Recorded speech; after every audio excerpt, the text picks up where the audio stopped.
لا مو د کجورو په حاصلاتو لاس نه دی پورې کړی.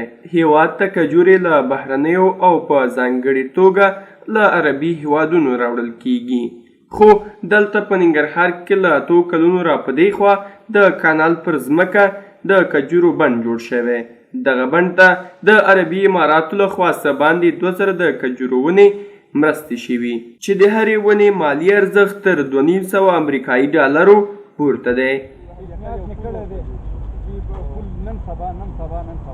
د بڼ د مسؤلینو په وینا چې د دغو ونو د میوو نښه یې څکلې او هیلهمندي ښیي چې په راتلونکي کال کې به ترې حاصلات په ټنونو لاسته راشي. مونږ غواړو چې د دې باغ نه راتلونکي دپاره د یو 2 ټنو پورې د سمپل په شکل باندې واخلو. د دې د قیچکارۍ مراحل، د نرمکارۍ مراحل، د تورې سرې مراحل دا مونږ سر ته رسولي دي او یو هغه د ګردې رسول دي چې انشاءالله 2 میاشتې وروسته به د هغې ګردې په دغه کې به هم کوشش کوو.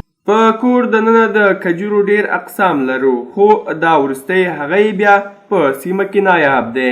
د مسؤلینو په وینا چې په اماراتو کې د دې کجورو بازار تود دی. دا که چېرته د حاصلات کال په کال به انشاءالله زیاتیږي او دا هغه کجور دي چې بې زړي دي او په متحده عربي اماراتو کې هم دا اوس د 1 کیلو دغه کجورو بیه تر 200 درهمو پورته ده.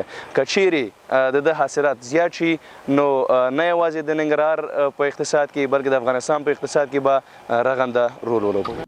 هیلهمندي شته چې تر راتلونکي کلونو پورې به دا ونې ښه حاصلات ورکړي. خو یو شمېر ستونزې په بڼ کې د پرمختګ پر وړاندې خنډ جوړ شوی. نو د چارواکو نه زموږ دا غوښتنه ده چې په دې 3 بخشو کې چې د دې ساحې اړول د بڼ شکل ته او د کاریګرانو مسله ده چې کاریګر کمبود لرو. موږ دلته کاریګر پرسونل نشته او بل په دې بخش کې د متخصصینو روزل دي. نو دغه 3 نقطې موږ مشکلات لرو. د چارواکو او د حکومت توجه ورته اړو. ورته ونې هممهاله د ننګرهار سربیره په فراه او لغمان ولایتونو کې هم کینول شوي څو معلومه کړي چې په کوم ولایت کې ښې پایله ورکوي.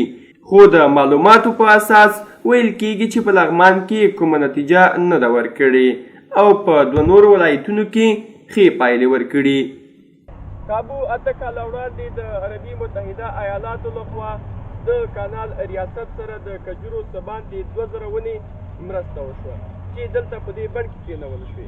مسؤلین په تمه دي چې تر راتلونکي کاله پورې به د کجورو دا ونې څه باندې 2000 ټنه حاصلات ورکوي. جلال یعقوبی، غرغښت تلویزیون، ننګرهار.